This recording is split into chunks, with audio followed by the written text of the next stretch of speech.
What is up, Canopy crew? It is Eli, the tree guy, here today, and we are gonna be doing a nature walk after a post-summer downpour.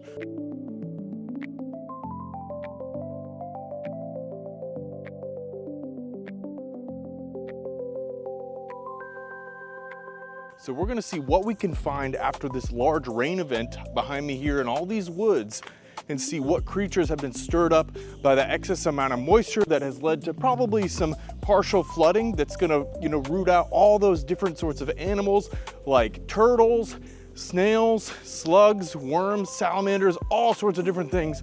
Of course, another great part about all this excess water is the beautiful water droplets on all the foliage of these native plants, and obviously a lot of invasives here behind me. So let's see what the trail has to offer today. Oh, guys, I just love the sound of a flowing stream like this. And this stream is probably not a perennial stream, meaning that it's not always flowing with a full amount of water. It does dry up a fair amount walking through here often.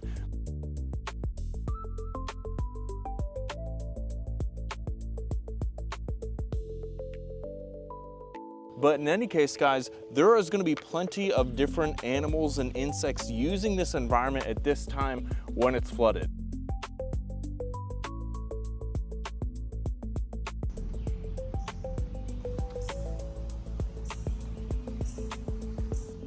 So I looked around in the stream for a bit. I only saw like an ant, but I did find something really cool here. So this is a further section down, and what you see is that water flow here coming in, and it actually looks like it's going underground. So if there's this portion here, just kind of stops, and then if we come over to just the other side right here, the other part of the stream, it's definitely much drier and really no standing water or flowing water from this point. Guys, so here we have Therapteris noveboracensis, AKA the New York fern. And these are gonna spread underground in sections like these through underground rhizomes.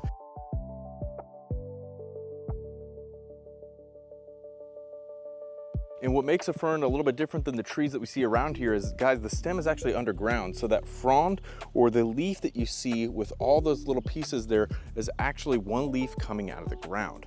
And one of the things I love about ferns after a rain is just the magical rainforest effect that you get from being around these. Now, obviously they're gonna be liking more well-drained acidic soils. In any case, these just look so incredible after a good rain, just like we've had here. And I really appreciate that glistening beauty with all the different texture and just that beautiful mix of almost dry and wet too. They're a little bit of the more delicate frond ferns. And so what that creates is less of a waxy overcovering, which really gives you that contrast between dry and wet, light and dark, and all that different texture. So guys, I absolutely love seeing these after a good rain. But guys, compare that with Onoclea sensibilis, AKA the sensitive fern, and you're gonna see it right here with these broader, fronds with the leaflets on these fronds. And it definitely gives that more sheeny, waxy appearance, which is cool in its own right, but it doesn't have the same level of texture as the New York fern. I still absolutely love these. I mean, they're probably my favorite fern. I'm a little biased towards them, but in the rain, really getting that texture does draw out the visual effect of the plant. An honorable mention too is Hedera helix, English ivy, and yes, obviously this is gonna be a tree killer. We don't want it in our environment, right? I'm not promoting that you plant this, and obviously if you have the opportunity, you should remove it. But guys, invasives are largely endemic at this point. It's gonna be a land management issue in perpetuity. So taking the time to just enjoy what's here and enjoy this color and texture of those, lighter veins and that dark waxy leaf with this beautiful, just dappled water, I absolutely love it. And it's one of those darker greens that you're not really gonna see as represented throughout this landscape. Primarily you're gonna have that lighter lime green in this deciduous forest environment. Guys, one of the best times to find box turtles is right after a rain like this. And I'm in a good patch over here. There's a lot of mayapple, and those produce low-hanging fruit underneath. They're actually edible to humans, although you really gotta be careful about how you prepare them. In any case, this is a great spot to potentially see a box turtle kind of rummaging in the undergrowth. So I'm gonna keep looking here. I'm excited. It's usually a high hit rate if you can be able to come out here right after a storm. So let's keep looking for box turtles. So why would a box turtle come out in the rain like this? Well, in addition to their homes potentially being flooded and needing to get air, that also means that earthworms and other things they feed on are probably gonna come out on ground level. And there is gonna be a lot of foliage that's matted down. It's gonna be easier to walk. It's also gonna be easier for them to evade predators because there's so many, drops. As we can see here, it's done raining, but there's a lot of drops coming off those leaves and creating a lot of cover noise for them to rummage through the understory. And there's opportunity for them to look for all sorts of insects and fruit that may have gotten knocked off in the rain. So as they move throughout the ground, they're gonna have plenty of opportunities to hydrate as well with all the excess water. So it's a great time for them to get out, search and explore, because they're not really fast and they wanna use their environment to their advantage when they're out foraging. That is a gray tree frog. You can hear right behind me, and you're often gonna hear these right after a rainstorm like this, where, kind of in late June approaching July, but they're still making their calls, all these male tree frogs. And what's really cool about the gray tree frogs, there's actually two species that are basically externally indistinguishable. You can really only distinguish them because of their call that we're just hearing now. There's kind of different tones. I couldn't tell you the species offhand just listening here. But what's really cool is that one species has twice the chromosomes of the other. So it's a very perplexing natural question of, how did that happen? How did one species get twice the chromosomes of the other and basically remain the same except for that call? Very interesting question, but it's just really fascinating what you can listen to and see out here after a rainstorm like this. All right, guys, so another cool, unfortunately, invasive plant that has a nice sheen in this environment is Pachysandra.